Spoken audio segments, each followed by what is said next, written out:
शिक्षा संयोग कार्यक्रम को तुम मानक स्वागत जनाऊँगी।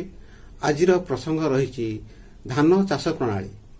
आज आमे क्षेत्र परिभ्रमण करी धान चाष विषय चाषी मानक मुहरु शुणिमा। धान चाषर प्रथम पर्यायटी हेउछि जमी हल करिबा, से ट्रैक्टर द्वारा हेउ किंबा हल लंगल द्वारा हेउ। आगुरु सब बलद हल लंगल द्वारा चाष करा जाउथला, एबे किंतु प्राय ट्रैक्टर द्वारा चाष करा जाउछि।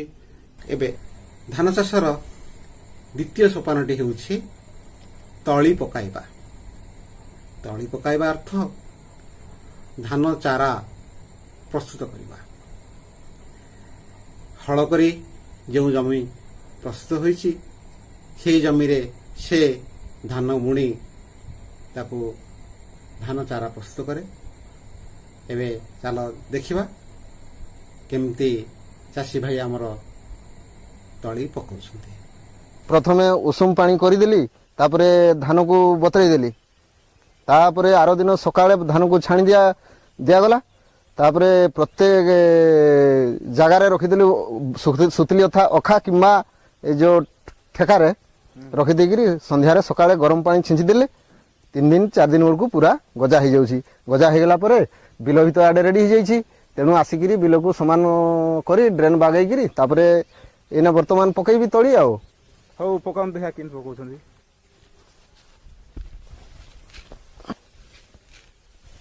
अच्छा एटा किमती पकाउछन्ती या सब गुड गुड जगह रे बहलिया जाउछि, गुड गुड पतला हो जाउछि। सेमती अंदाज रे हाथ रे बुणला बेलू केतेबेले केमती टिके टिके बेसी भी पड़ी जाउछि, केतेबेले टिके टिके अल्प भी पडुछि। एई भलिया अंदाज करिकरी पकाउछु आउ।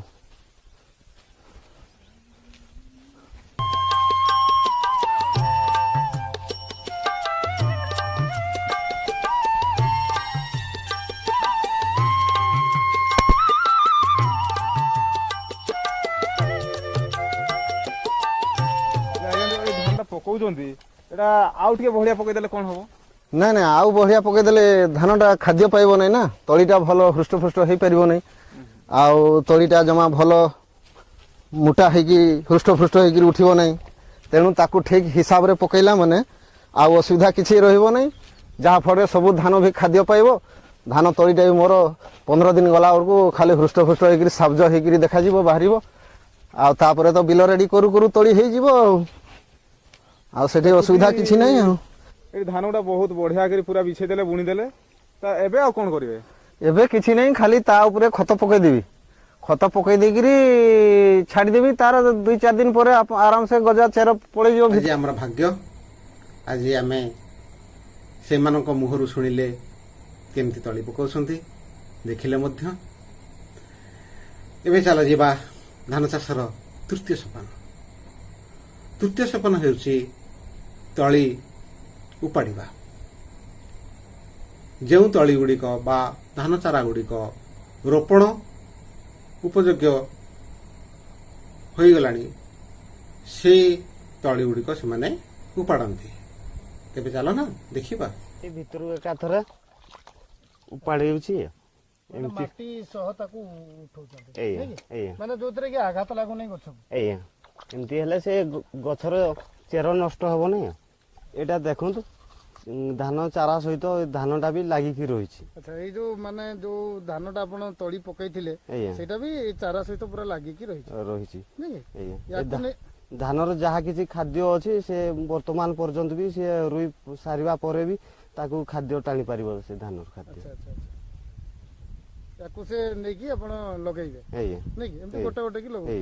ठीक सेई मानक पाखु जाय देखिले केमती तळी उपाड़ा जाउछि एवं शुणिले मध्य किभଳି भावे जत्नर सहित से एई तळी गुडी को उपाड़ती। एबे आमे चलो जिबा यार चतुर्थ सोपान। चतुर्थ सोपानटी हेउछि तळी रुआ। जो तळी गुड़िक उपुड़ा होई गला सेगुड़िक पुणी आगुरु प्रस्तुत होई रहितबा आउ गोटे जमी रे रुआ हबो बा रोपण करा जिवो। तेबे मनरे एठी गोटे प्रश्न आसुथिबो, तळी उपुड़ा गला पुणी आउ गोटे ठी रुआ हबो कोन पाई? କାହିଁ ସେଇ ଜମିରେ କ'ଣ ସେ ଧାନ ଗଛ ବଢ଼ି ନଥାନ୍ତା?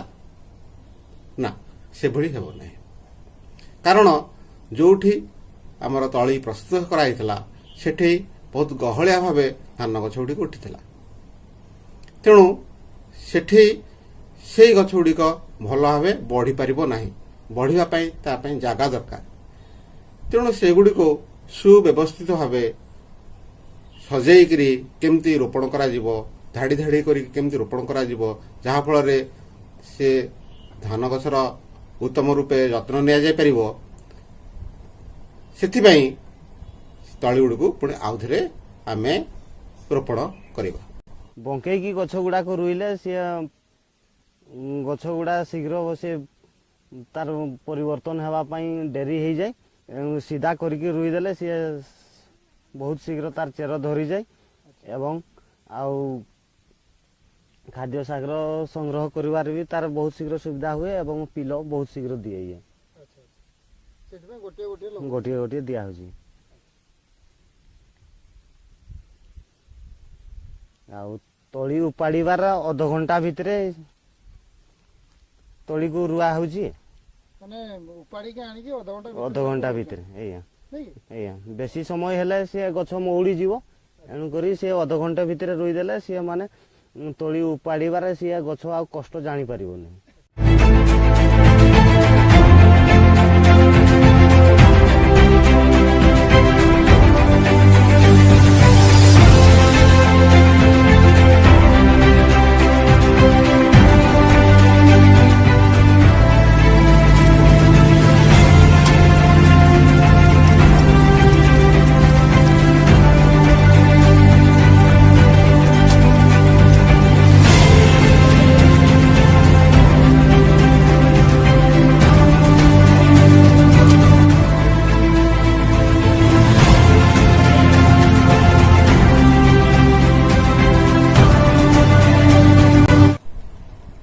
ହଁ ପିଲାମାନେ, ଏପର୍ଯ୍ୟନ୍ତ ଆମେ ଦେଖିଲେ ଧାନ ତଳିଗୁଡ଼ିକ କିଭଳି ଆମ ଚାଷୀ ଭାଇମାନେ ରୋପଣ କରୁଛନ୍ତି। କେହି କେହି ଚାଷୀ ଭାଇ ହାତରେ କରୁଥିଲେ ଏବଂ ଆଉ କେହି ଚାଷୀ ଭାଇ ମେସିନ୍ ସାହାଯ୍ୟରେ ତଳି ରୋପଣ କାର୍ଯ୍ୟ କରୁଥିଲେ। ଏହି ତଳି ରୋପଣ କାର୍ଯ୍ୟ ପରେ ଆମର ପଞ୍ଚମ ପର୍ଯ୍ୟାୟଟି ହେଉଛି କୀଟନାଶକ ଔଷଧ ସିଞ୍ଚନ ଏବଂ ସାର ପ୍ରୟୋଗ। ଧାନ ଗଛଗୁଡ଼ିକ ଭଲ ଭାବେ ବଢ଼ିବା ପାଇଁ ଏଥିରେ ବିଭିନ୍ନ ଖତ ସାର ଦିଆଯାଏ ଏବଂ ରୋଗ ପୋକ ଦାଉରୁ ରକ୍ଷା କରିବା ପାଇଁ ଧାନ ଗଛଗୁଡ଼ିକରେ ମଧ୍ୟ କୀଟନାଶକ ଔଷଧ ସିଞ୍ଚନ କରାଯାଏ। ତେବେ ଚାଲ ଦେଖିବା କିଭଳି ଭାବେ ଆମ ଚାଷୀ ଭାଇମାନେ କୀଟନାଶକ ଔଷଧ ସିଞ୍ଚନ କରୁଛନ୍ତି।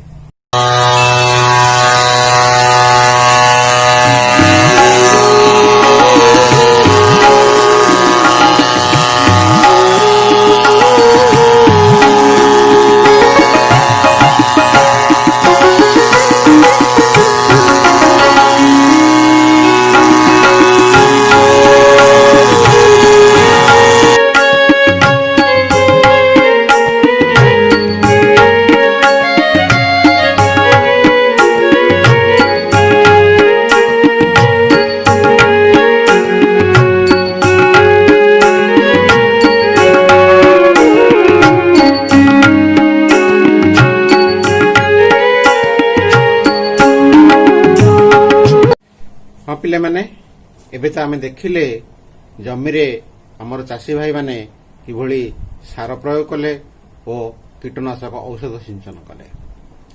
ଏବେ ଆମେ ଯିବା ଧାନ ଚାଷର ଷଷ୍ଠ ପର୍ଯ୍ୟାୟକୁ।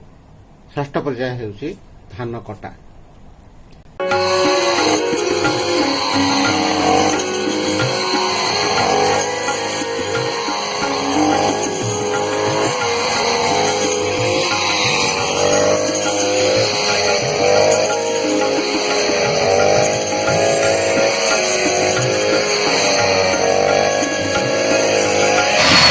पहले वाला कितने मेसिन को छीन लेना भएर कितने किसिमले कृषि उत्पादन गरेर विकासको छलाङमा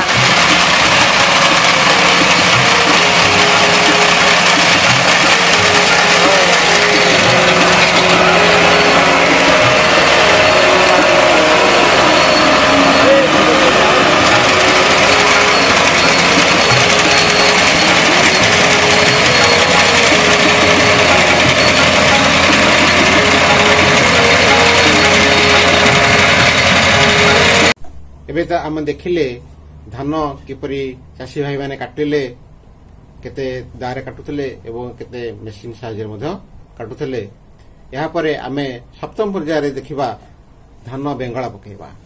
ଧାନ ବେଙ୍ଗଳା ପକାଇବା ମାନେ ଧାନ ଗଛ କଟା ହେଇଗଲା ପରେ ସେଇଥିରୁ କିଭଳି କେବଳ ଧାନ ଗୁଡ଼ିକ ବାହାର କରିବା, ଗଛ ମଧ୍ୟରୁ ଧାନ ଗୁଡ଼ିକ ବାହାର କରିବା। ଆଗରୁ ବଳଦମାନଙ୍କ ସାହାଯ୍ୟରେ ଧାନ ବେଙ୍ଗଳା ପକା ଯାଉଥିଲା, ଏବେ କିନ୍ତୁ ପ୍ରାୟ ମେସିନ ସାହାଯ୍ୟରେ ବା ଉପରେ ଟ୍ରାକ୍ଟର ଚଢ଼ାଇ କିମ୍ବା ପୁରା ମେସିନ ସାହାଯ୍ୟରେ ଧାନ ବେଙ୍ଗଳା ପକା।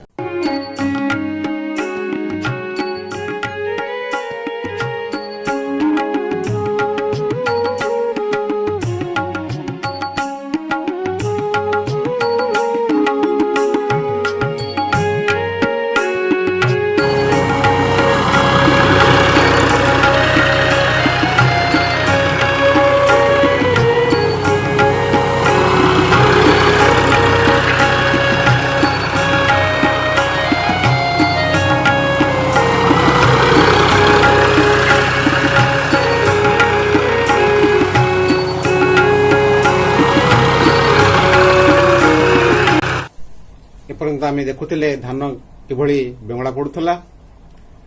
ବର୍ତ୍ତମାନ ଏଇ ଯୋଉ ଧାନ ବାହାରିଲା, ଏହା ସହିତ କିଛି ଅଗାଡି ଯେଉଁଗୁଡ଼ିକ କି ଅପରିପକ୍ୱ ଧାନ, ଯାହା ଖାଇବା ଅଯୋଗ୍ୟ ଏବଂ କିଛି ଧୂଳି ଧୂସ ମଧ୍ୟ ଏ ଭିତରେ ରହିଯାଇଥାଏ। ଏଗୁଡ଼ିକୁ ଅଲଗା କରିବା ପାଇଁ ଆମେ ଶେଷ ପର୍ଯ୍ୟାୟଟିକୁ ଯିବା। ଶେଷ ପର୍ଯ୍ୟାୟଟି ହେଉଛି ଧାନରୁ ଅଗାଡି ଓ ଅଳିଆ ଉଡାଇବା। ଏହା ମଧ୍ୟ ଆଗରୁ ପାରମ୍ପରିକ ଭାବେ କୁଲା ମାଧ୍ୟମରେ ଉଡାଉଥିଲେ, ଏବେ ଫ୍ୟାନ୍ ବା ମେସିନ ସାହାଯ୍ୟରେ ଉଡା ଯାଉଛି। ଚାଲ ଦେଖିବା ଚାଷୀ ଭାଇମାନେ ଆମର କେମିତି ଧାନ ଉଡାଉଛନ୍ତି।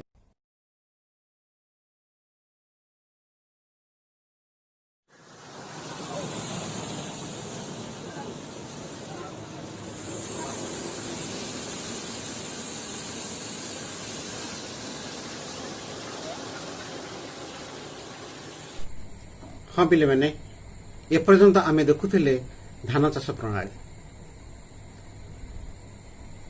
ଆଶା କରୁଛି ତୁମେମାନେ ସବୁ ବୁଝିପାରିଥିବ।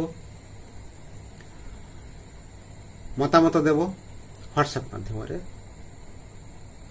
ଏହି କାର୍ଯ୍ୟକ୍ରମଟି ଆହୁରି କିପରି ସରସ ସୁନ୍ଦର ହୋଇପାରିବ ସେ ବିଷୟରେ ମଧ୍ୟ ପରାମର୍ଶ ଦେବ। ରହୁଛି, ଧନ୍ୟବାଦ।